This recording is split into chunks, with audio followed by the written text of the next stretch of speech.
प्रेक्षको, एखादी संधी हातामध्ये आली की त्या संधीचं सोनं कसं करावं याचं उत्तम उदाहरण म्हणजे मनीषाताई निमकर. त्यांनी अनेक पदं भूषवली.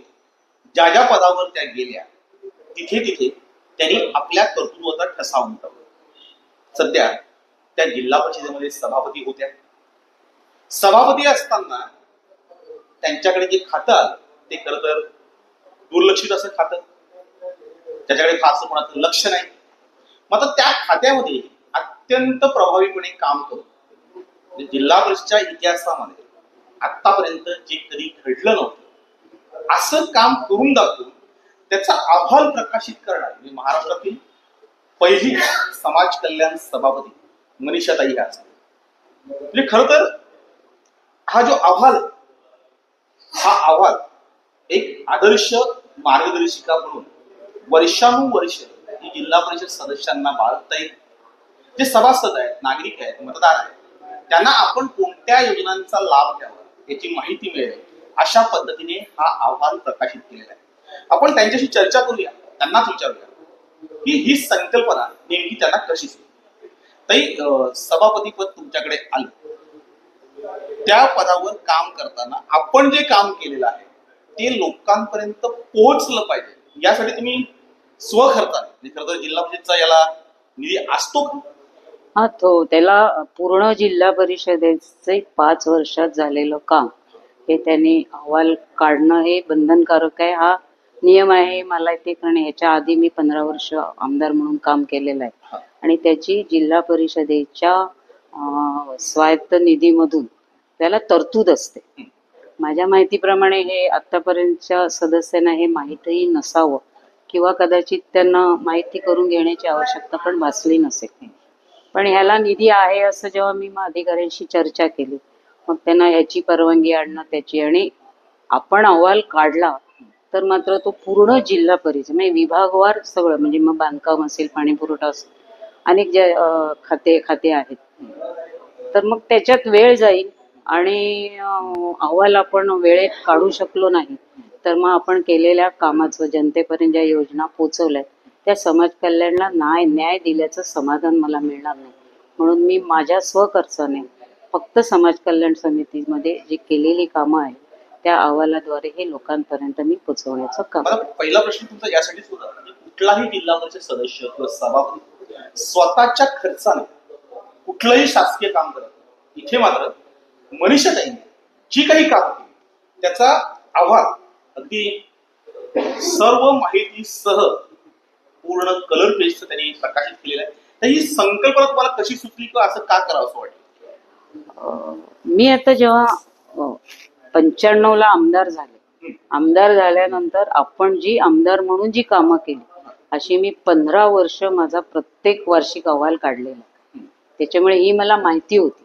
आणि 2019ला मी जिल्हा परिषदला निवडून आल्यानंतर शेवटच्या क्षणाला ज्या वेळेला प्रकाश निकम साहेब जेव्हा अध्यक्ष झाले आणि मग समितीमध्ये खरं तर हा अहवाल काढण्याचं श्रेय आधी मी पहिल्यांदाच बहुजन विकास आघाडीचे सर्वेसर्वा हितेंद्र ठाकूर यांचे खास करून आभार मानेन की मला त्यांनी सभापती म्हणून माझी निवड केली आणि म्हणूनच मला हा अहवाल काढता आला. कारण समाज कल्याणमध्ये मी पाहिलं जेव्हा मी त्याची सभापती झाले आणि तेव्हा सगळा 2014ला जेव्हा आपली जिल्ह्याची निर्मिती झाली आणि तेव्हापासून ज्यांनी सभापती म्हणून काम केलं तर ह्याच्यामध्ये बराचसा निधी लॅप्स झाला. तर ह्याच्यामागचं कारण की एखादा लाभार्थी असेल किंवा त्या लाभार्थ्याला लाभ मिळवून देणारा आमच्यासारखा लोकप्रतिनिधी असेल, मग तो ग्रामपंचायत सदस्यांपासून लोकसभेच्या सदस्य, ही उदासीनता त्यांची त्याच्यामध्ये मला दिसून आली. म्हणजे त्या एकंदरीत तो निधी शिल्लक आहे असं धरून आपण पै ना पै शासनाची पूर्ण आर्थिक वर्ष संपायच्या आत संपवलं पाहिजे. अन्यथा तुम्हाला पुढच्या वर्षी मिळणाऱ्या बजेटमध्ये तुमचा आधीचा निधी जर शिल्लक आहे तर मग शिल्लक दिसलेला निधी लॅप्स झाला तर पुढचा मिळणारा निधी त्याच्यामध्ये आपल्याला कपात करू देत शासन. त्याच्यामुळे आपल्या जिल्ह्याचं, आपल्या तालुक्याचं, आपल्या ग्रामपंचायत विभागाचं खूप मोठं नुकसान होतं. आणि मला ह्याच्यामध्ये दिसलं की मला ही पहिल्यापासून म्हणजे 1976 पासून मी काम करते या समाजकार्यामध्ये. म्हणजे गृहिणीपासून सुरुवात केली, मग ग्रामपंचायतला आले, जिल्हा परिषदला आले, उपसभापती झाले, आमदार झाले, राज्यमंत्री झाले. आणि मग त्या ह्याच्यात करताना 15 वर्ष मी पंचायत राज समितीमध्ये काम केलं. ती विधिमंडळाच्या सदस्यांची जी कमिटी आहे सगळ्यात ती 1 नंबरची कमिटी. आणि त्या कमिटीमध्ये खूप सारं मला शिकायला मिळालं प्रत्येक जिल्ह्यात जाऊन. आणि त्या ह्याच्यातून मी असा विचार केला की पुढच्या भविष्यात येणाऱ्या, म्हणजे मग तो सरपंचापासून जिल्हा परिषदच्या अध्यक्षापर्यंत समाज कल्याणमध्ये किती निधी आहे आणि तो निधी लोकांपर्यंत आपण कसा पोचवला पाहिजे. रस्ते, समाज मंदिर हे तर करतोच आपण, पण त्यांच्या वैयक्तिक योजना आहे तो 100% त्यांचा अधिकार आहे, ते त्यांच्यापर्यंत आपण पोचवलं पाहिजे. आणि मग हा अहवाल काढल्यानंतर मी ठरवलं की प्रत्येक ग्रामपंचायतमध्ये या अहवालाची एक प्रत राहील. जो एखाद्या सरपंचाने घरी नेल्यानंतर त्याचा 5 वर्षाचा कालावधी संपला की तो परत तिथे येणार नाही, त्याच्यामुळे तो ग्रामपंचायतमध्येच ठेवला. प्रत्येक जण येणारा तो अहवाल बघेल. बरोबर, ज्या योजना आहेत त्या योजनाला कोणती तुम्हाला कागदपत्र पाहिजे, त्याला कोणत्या अधिकाऱ्यांच्या सह्या पाहिजे, ही सगळी सविस्तर माहिती मी आणि माझे समाज कल्याणचे अधिकारी, त्याच्यानंतर आपले वित्त अधिकारी आहेत, मुख्य कार्यकारी आहेत, यांची सगळ्यांची मदत घेतली की आपण या अशा प्रकारे मला अहवाल कर. अगदी जरी मी म्हटलं मी 15 वर्ष आमदार, राज्यमंत्री जरी म्हटलं तरी सगळ्याच गोष्टीचा प्रत्येकाचा शासनाच्या दरवेळेला नियम बदलत असतात. म्हणजे आज हा नियम बदलला, उद्या तो, तर सगळी 100% आपल्याला माहिती असेल. आणि अशा ह्याच्यातून सगळ्यांचं हे घेऊन, आणि शिवाय मग अध्यक्ष, उपाध्यक्ष, सगळे सभापती होते. त्याच्यानंतर माझे समाज कल्याणचे सर्व सदस्य, आम्ही 10 सदस्य आहोत मी धरून, तर त्याच्यामध्ये त्यांना म्हटलं आपल्याला असं असं करायचंय, सगळ्यांनी होकार दिला. आणि मग मी माझी ही सगळी संकल्पना होती ती मी माझ्या मुलाजवळ सांगितली. म्हटलं आपल्याला याचा अहवाल काढायचा आहे. त्यांनी सांगितलं. आणि इथेच एक ते त्यांना मी बसवले, एक श्री म्हणून आर्टिस्ट आहे, त्यांनी मला सगळी याची बांधणी करून दिली, व्यवस्थित मांडणी. आणि त्याप्रमाणे मी हा अहवाल केला. आणि त्या दिवशी मी मुख्यमंत्र्यांच्या हस्ते त्याचं हे केलेलं आहे, प्रकाशन. पण मला ही निव्वळ संधी हितेंद्र ठाकूरांमुळे मिळाली, कारण मी त्यांनी सभापती पद दिलं नसतं तर मला कदाचित अहवाल काढायची संधी मिळाली नसती. त्यांचेही ऋण मी कधीच फेडू शकणार नाही. आणि ह्याच्यात काय होतं, लोकांचा बघण्याचा दृष्टिकोन आहे समाज कल्याणकडे. म्हणजे असं म्हणतो ना, एखादा पेशंट खूप वर्ष अंथरुणावर आहे आणि मग तो कोमात गेलेला आहे, तशा पद्धतीने ह्याच्याकडे बघितलं जातं.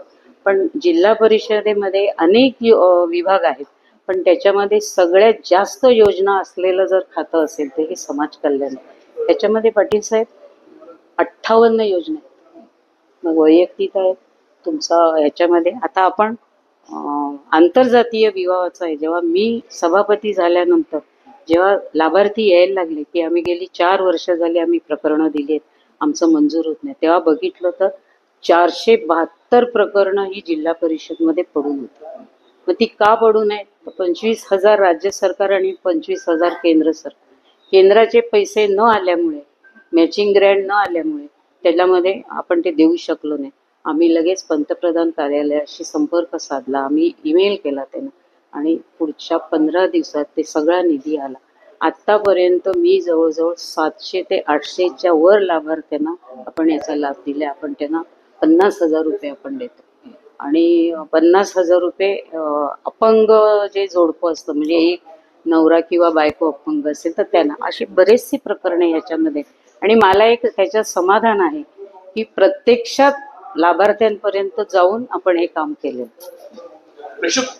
आपण बघितलं असेल की कर्तृत्ववान महिला जर त्या पदावर बसली तर त्या पदाला कशा प्रकारे न्याय, जिल्हा परिषद सदस्याने, सभापती आणि ज्यांना पद मिळाली आहेत त्यांनी नक्कीच मनीषाताई निमकर यांचा आदर्श घ्यावा आणि काम करण्याची जी संधी मिळेल त्या संधीचं सोनं करावं.